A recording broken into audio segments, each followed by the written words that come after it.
Es un placer saludarlos nuevamente. CR2 Ciencia Deportiva continúa con su visión de formar más profesionales científicos en el deporte. Seguimos con ustedes aprendiendo acerca de todo lo que tiene que ser acerca de la fundamentación de anatomía y fisiología del ejercicio.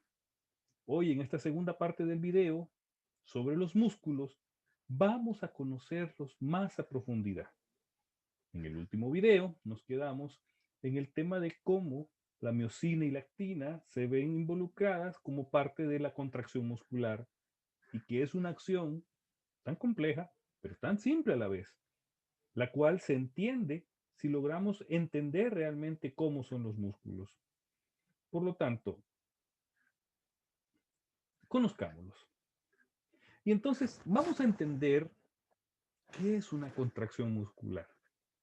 Vuelvo al tema anterior, hay contracciones que son voluntarias, hay contracciones que son involuntarias. Involuntaria, ejemplo, la contracción de los pulmones al respirar, la contracción del corazón al bombear la sangre. Entonces, una contracción voluntaria es cuando se estimula el músculo esquelético, este tiende a acortarse alrededor de un eje longitudinal y a desarrollar una fuerza, contracción muscular.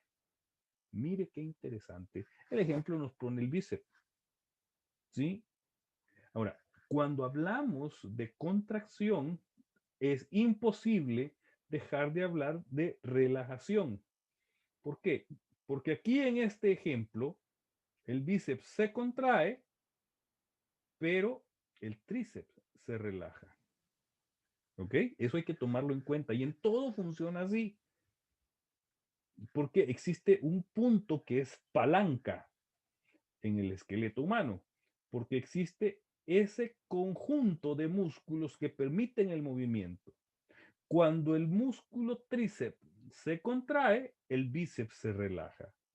Este se contrae, este se alarga. Este se contrae, este se alarga. Esta relación es agonista y antagonista, agonista y antagonista. Y es que todo funciona así. Entonces, mire, y cuando entreno, es que hacer la fuerza con la pesa o con la mancuerna es para los bíceps. Sí, de acuerdo, pero jamás se tiene que olvidar que también tiene que fortalecer el tríceps. Hay un error muy común en nuestros amigos futbolistas y es que, pues, al dar la patada al balón, fútbol americano, fútbol, soccer, se ve el tema de golpear y es el cuádriceps el que se contrae al momento de dar ese golpe. Hay que también trabajar el bíceps femoral. Ojo, que es bien importante. Los velocistas tienen que correr también para atrás. Tienen que fortalecer el tren inferior en su parte anterior.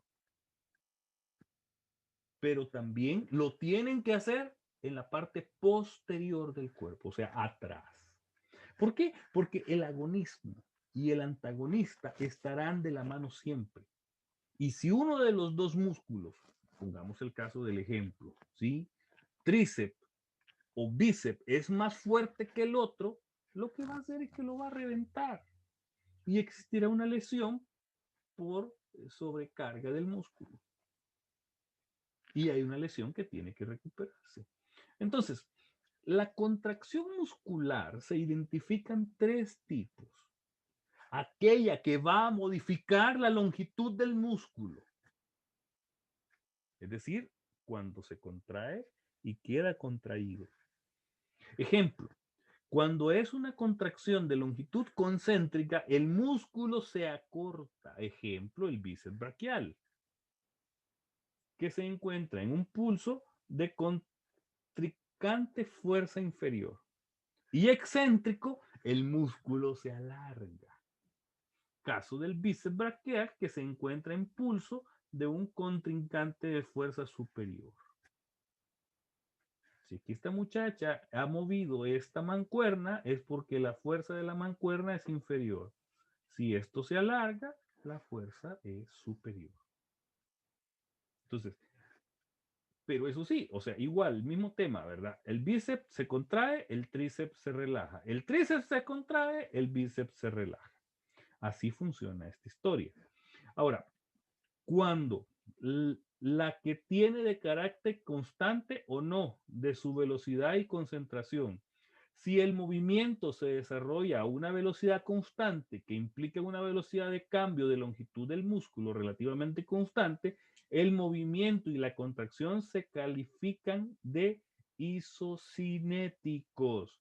Hablemos de patinaje, natación, ciclismo, atletismo en sus diferentes modalidades, en donde el movimiento del músculo va a ser constante. Y constantemente se alarga, constantemente se acorta.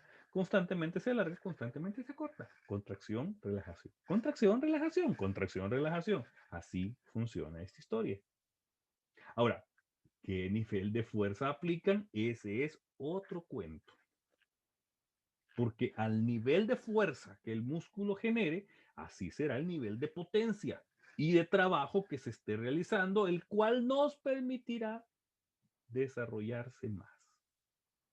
Entonces, aquí vienen las hermosas planchas con las cuales hemos estado últimamente trabajando en gimnasios, en personal trainings y otro montón de métodos que nos invitan a trabajar plancha. Uy, yo escuché hace un par de meses, años, por ahí 1 o 2 años atrás, que había una mujer que había intentado romper el Guinness Record de estar en la plancha y tardó horas, horas y horas en esa posición.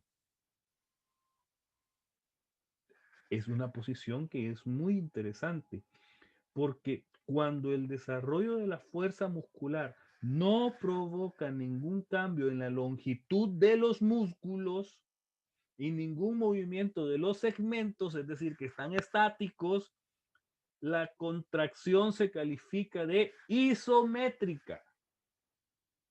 El caso de los bíceps braquial que se halla en el pulso contrincante de una fuerza igual. ¿Ok? Este caso. Ahí podemos estar el tiempo que se pueda sostener la fuerza del músculo para mantener el cuerpo en esa posición. Pongo esto como ejemplo.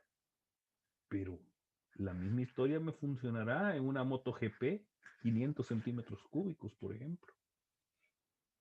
En donde prácticamente vamos quietos, con mínimo movimiento, pero sí haciendo una gran fuerza de contracción para poder mantener el móvil equilibrado. Ustedes saben que los pilotos de MotoGP, su principal condición física se logra en gimnasios, y se logra en gimnasios porque tienen que desarrollar una gran fuerza muscular o capacidad de potencia muscular para poder controlar la moto a las velocidades que van con el peso de esa moto de 500 centímetros cúbicos, por ejemplo. Claro, esa es una forma de ver el entrenamiento. Otra forma de verlo es que el MotoGP, con el mucho músculo que desarrollan, sirve para el momento de una caída y su absorción de golpes. Entonces, hay que entender que el tipo de musculación o el tipo de fuerza que usemos será también cómo se desarrolle la musculación que en el cuerpo tenemos. ¿Sí?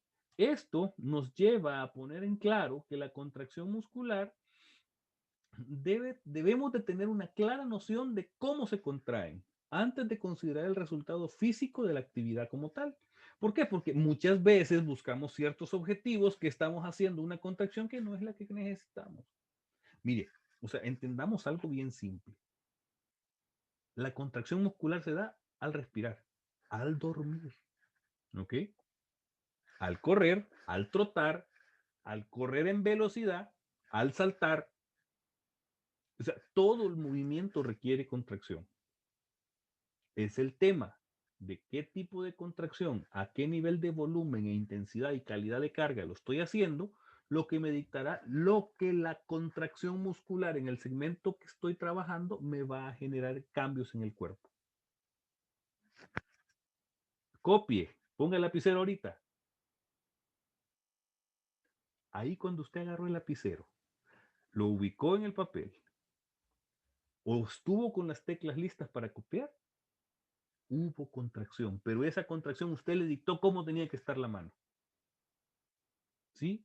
Porque cuando se estimula un músculo, este tiende a acortarse y sus extremos se acercan. Contracción concéntrica para el bíceps en el vencedor del pulso, o para agarrar un lapicero, o para tener las manos en el teclado. Es bien, pero bien interesante porque todo funciona a base de contracción y esa contracción también se ve reflejada en todo funciona a base de fuerza. Y es que la fuerza resultante de la contracción se puede medir por diferentes fórmulas. Si es que esto es física. Y así dar origen a estudios especializados para poder medir el esfuerzo. En, en base incluso a la cantidad de kilocalorías que consumimos a diario. Si usted quiere saber un poquito más acerca de esto, le recomiendo que pueda tomar el curso de la importancia de la nutrición deportiva. Oiga, pero es que la tecnología hoy en día ha llegado tan, pero tan avanzada que en el deporte que yo amo, que es el ciclismo, encontramos que existen máquinas, computadoras que van en la bicicleta que nos miden la cantidad de kilojoule fuerza o de watts que produce cada ciclo de pedaleo del atleta. Y si usted se puede imaginar, o sea, el ciclo de pedaleo en un plan, en una cuesta o en un descenso, yo puedo saber qué esfuerzo, qué trabajo está haciendo el atleta. Y ahí también vincular con la cantidad de comida o el tipo de alimento que tiene que tener para poder hacer ese trabajo. Traducido en otras palabras, los músculos y el esfuerzo que realizan necesitan combustible, igual que un carro. Y ese combustible yo puedo saber cuánto y qué tipo de necesito. Entonces, la contracción muscular es un proceso que implica a las células proteicas y al metabolismo en la síntesis del ATP. Perdón, pero es una palabrota. Adenosín trifosfato. Es decir, 3 moléculas de fósforo. Entonces, el ATP es una bomba de energía. Es una bomba, ¿por qué? Porque primero va a funcionar sin oxígeno. 2, solo actúa con ejercicio intenso. Y 3, de muy corta duración, es decir, de 0 hasta 30 segundos, siendo muy teórico. El resultado final es el desplazamiento de los microfilamentos de una actina, filamentos finos, sobre miofilamentos de miosina, filamentos gruesos, es decir, contracción. ¿Ok? El ATP funciona de esta forma, permitiendo la contracción muscular como tal. Esto provoca que el acortamiento del músculo, si la resistencia de su extremo libre no es superior a la tensión producida por los puentes de la unión formados entre la axina y miosina, se desarrolle sin ningún tipo de problemas, aunque a escala molecular los detalles de la contracción muscular no estén enteramente dilucidados. Lo esencial se conoce desde los principios de los años 50. Jóvenes, esto que yo estoy hablando no es nuevo. ¿Por qué? Porque el cuerpo ha sido estudiado por años, por médicos generales, fisiatras, médicos deportivos, ¿sí? Y aquellos que trabajan especialmente del metabolismo. Si usted quiere saber algo de metabolismo, busque a Frank Suárez, ¿sí? Es muy interesante las cuestiones que él plantea. Y esto, por ejemplo, el doctor Hulex, quien anunció la teoría del desplazamiento de los filamentos en uno de los aspectos como tal, la contracción muscular. A ver, esto requiere energía. ¿Cómo se contraen? ¿Qué rápido se contraen? ¿Qué tipo de alimento se necesita? Es cuestión propia de la energía. La energía para la contracción muscular proviene de la ruptura del ATP. Es decir, la enzima ATP pasa por las vías bioenergéticas responsables de la síntesis como tal.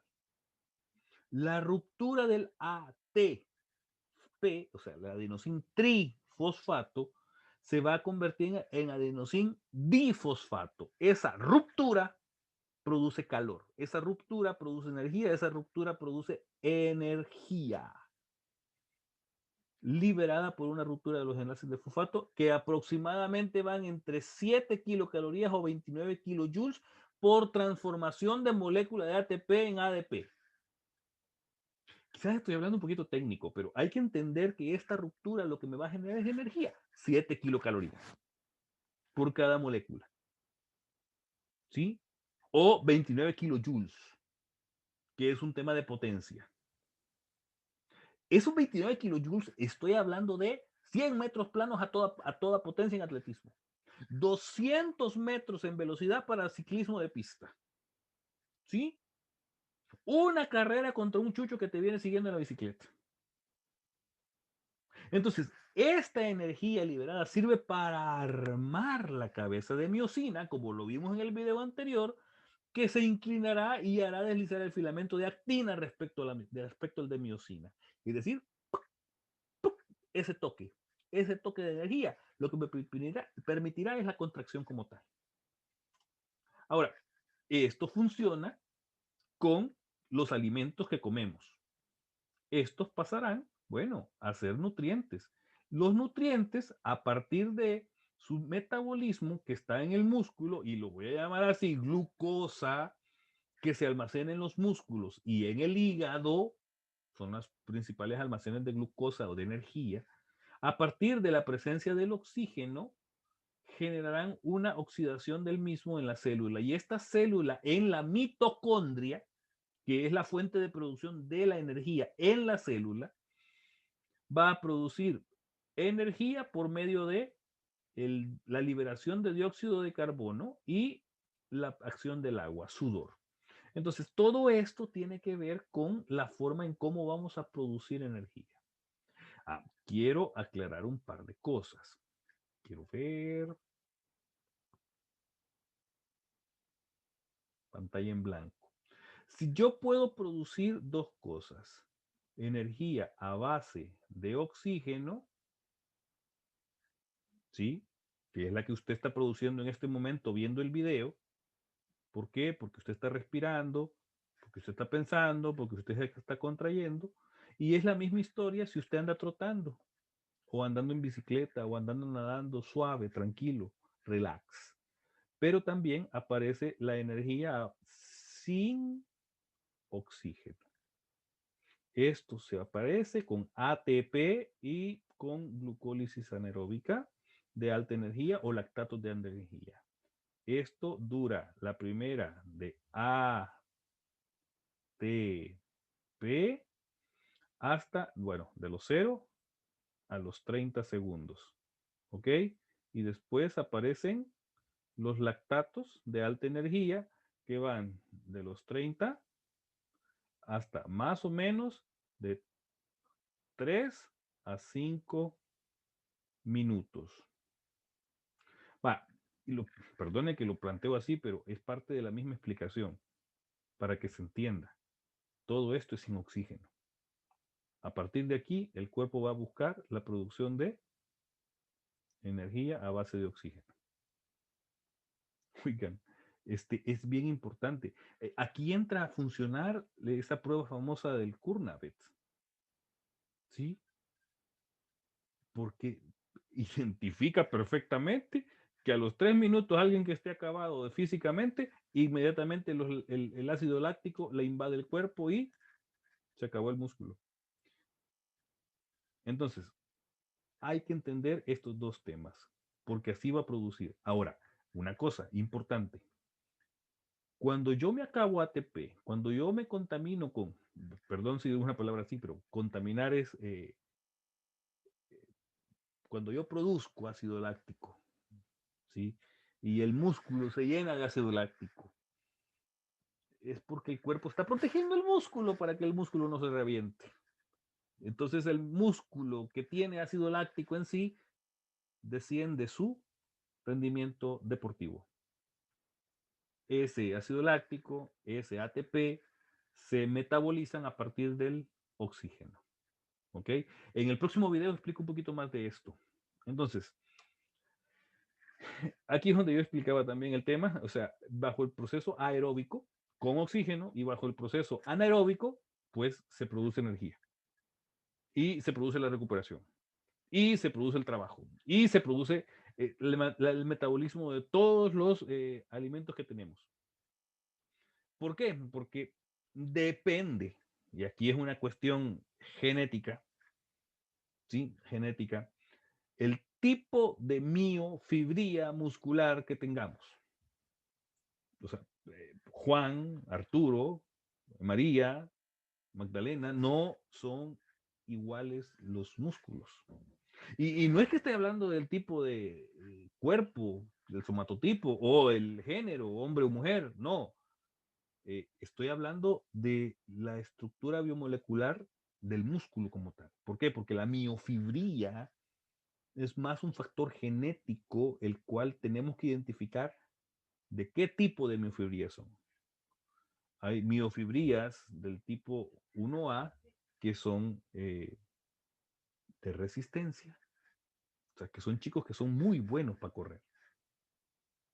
Y hay tipos del 2A que son miofibrías de contracción rápida. O sea, Usain Bolt, por ejemplo, ¿sí? Que son excelentes para correr, pero a velocidad, contracción rápida. Y hay miofibrías de contracción intermedia. Por ejemplo, una persona de Scratch que puede mantener la resistencia de la velocidad en la bicicleta o que son muy buenos escaladores. ¿Sí? Entonces, ahora, esto es un tema en donde prácticas genéticas o estudios genéticos, estudios de laboratorio establecen qué tipo de miofibrías tenemos. Y aparte también el tema de la planificación del entrenamiento deportivo con el mesociclo, el microciclo, identifican cómo podemos ir trabajando y reclutando en el cuerpo este tipo de miofibrías. Si usted necesita un poquito más de información, busque el curso de periodización del entrenamiento deportivo. Ahora, los músculos son los mismos que tenemos del nacer a la adultez y al llegar al adulto mayor. El descanso, la relajación, el ejercicio, un buen sistema de alimentación nos ayuda a cuidarlos. Entonces, los músculos tenemos que saber que son los que nos permitirán mantener la salud física y aparte, llevarnos a desarrollar una salud mental. Les agradezco mucho su atención. Espero que este video sea de mucho agrado, de mucho conocimiento significativo para ustedes. Y recuerden que CR2 busca crear más científicos en el deporte. Sigamos aprendiendo.